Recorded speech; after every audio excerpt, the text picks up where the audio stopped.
Last week in my FPL team, I had Lucas Fabianski on my bench and he got 11 points. And Jose Sa started and got 3. What made that even more annoying was a disjointed West Ham team went away to Chelsea and Fabianski saved the penalty and got 11 points. And Jose Sa was away at Burnley and got 3. And Wolves have a much better defence than West Ham. Yes, maybe not on, if you look at the side, they're not that much better. But West Ham had a disjointed defence. They had one centre-back playing, which was Craig Dawson. And Wolves have been known for their brilliant defence this season. They've been keeping clean sheets here, there, everywhere, which was really annoying. But, you know, we move on. We move on to Game Week 35. So what is my Game Week 35 team? So in goal, I'm going to go with Jose Sa. I'm going to stick with him this week because they play Brighton Wolves. And let's be real here, Brighton have nothing to play for. Neither do Wolves, but Brighton don't score too many goals and Wolves don't concede too many. So hopefully Sa can get a clean sheet there. And Fabianski, who was on my bench, is away at Arsenal. Is home to Arsenal. And although West Ham are a good side and all, Arsenal are fighting for top 4, and I think West Ham will prioritise the Europa League. So I think that'll be hard for them to pick up any points against Arsenal this weekend, obviously unless Arsenal are off boil or some reason or another. But yeah, that's why I'm going with Jose Sa in goal. My defence has Ben Davies, Joao Cancelo and Nuno Tavares. So Nuno Tavares got a goal last weekend against Man United, which is obviously really good for him and maybe will put him into Arteta's plans for the next match because obviously Kieran Tierney's out, so there's no real competition at left back unless you want to move the team around a little bit, but I think he's pretty nailed on to start there. Yeah, he was on my bench, but don't worry, he will come on for Kostas Tsimikas and Nketiah will come on for Tyreek Mitchell on my team for last week, so I did get his points. But yeah, he will start this week and I think Arsenal will be really gunning to get some points against West Ham.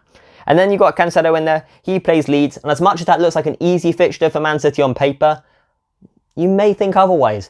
Ellen Road is not an easy place to go to at the best of times. Leeds, although I reckon they are safe, they are still lingering just above that relegation zone and they still need to get another win or maybe 2 more wins before the end of the season to make sure they are really safe and they don't leave that to the final day. So I think that'd be really hard for Man City when they go there maybe.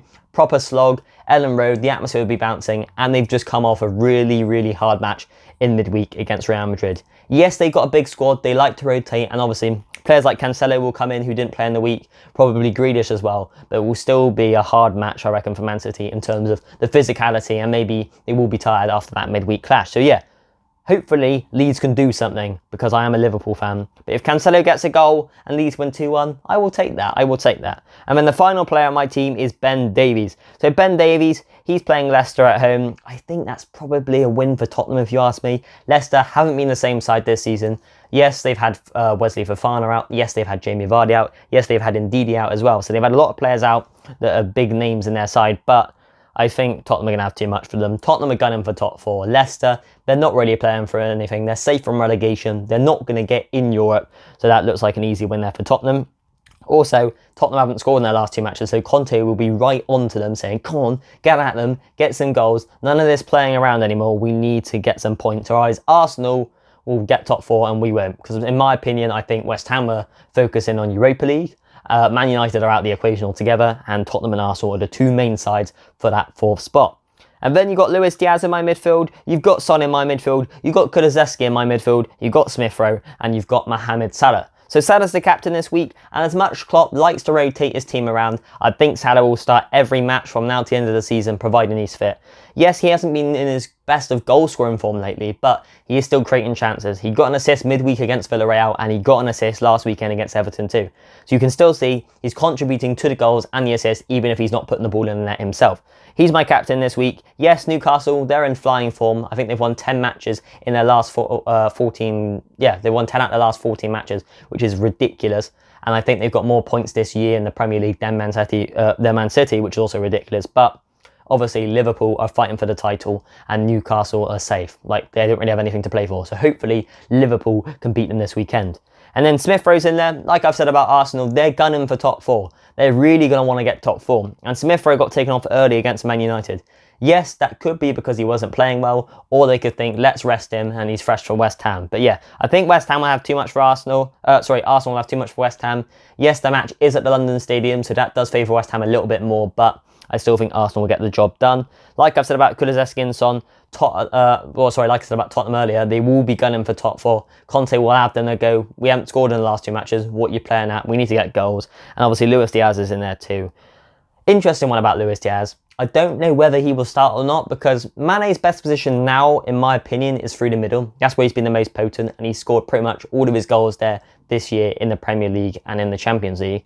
And Jota isn't as good out on the left. He's better through the middle as well. So who would you rather play? I think Mane, because he's in the better form. And then who's better out on the left, Jota or Diaz? Diaz. That's an easy question right there.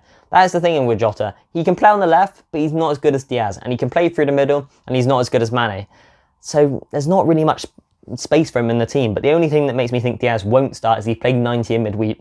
Jota was a bit more thresher, and Mane came off to have some rest as well. So I think the front three will be Salah, Jota, Mane, but obviously the front three could be different. So hopefully Luis Diaz gets on regardless. I reckon he will come off the bench, especially if Liverpool need a goal, and hopefully he can get involved and get on the score sheet. And then the front two is Eddie Nketiah and Ollie Watkins. So Ollie Watkins has got one return in his last 5 matches, which is really poor. And Villa haven't won in their last 5 matches, which is also really poor. But Dean Smith, the old Villa manager, is going to Villa Park to try and get some points to...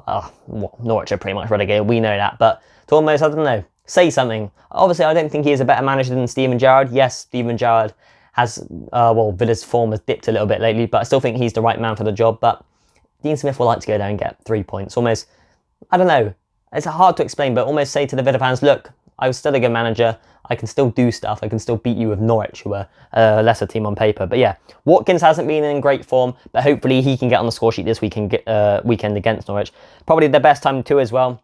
Yeah, no disrespect to Norwich, but they are probably the whipping boys of the Premier League, along with the likes of the other teams around there. So yeah, hopefully he can get on the score sheet. And Eddie Nketiah has been in sparkling form recently. 2 goals away at Stamford Bridge, and he should have got a goal against Man United, but I think they awarded the penalty instead, or they disallowed his goal for offside or something. But yeah, he should have 3 in his last 2 against 2 teams who are decent. Yeah, Chelsea is a solid side. Man United, they aren't great at all. They don't organise themselves, but they still have that calibre side, and obviously that was a big match going off history as well as current form, because I don't think United are in the equation for top 4, but they're still lingering in and around there, sort of like Palace and Villa.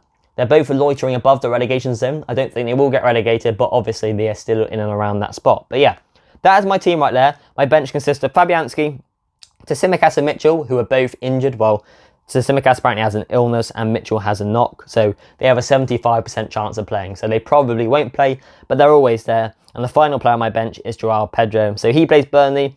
Will be a tough match for Watford, because obviously Burnley are fighting to stay in the league. Yes, so are Watford, but they are sort of almost so far off that I think Norwich, Watford, they're already down. And obviously Burnley, Everton, Leeds, they're one of them 3 will probably go down as well. Likelihood is will be Everton or Burnley, but who knows. But yeah, as much as Watford really are trying to stay in the league, they don't really have much to play for. So I think Burnley will roll them over. Not like 4-0, but I reckon they will beat them comfortably. But he is always on there just in case he may nick a goal or something on the weekend. But yeah, that's my team right there, guys. If you have any questions or something, put them in the comments. And if you have enjoyed this video, please hit the like button and the subscribe button, and I will catch you in the next one. And have you noticed where I am? I am in a different spot. Usually I stand there and the light will be there, but now the light is there and the phone is just stood up against my deodorant cans on my desk. You know, I thought I'd go with a different variety and change the angle of the FPL skills videos. But yeah, that's all I can say really, guys. I will catch you in the next one. And also, the deadline for this week is at 11 o'clock on the 30th of April. So make sure your teams are in by then. In a bit, lads.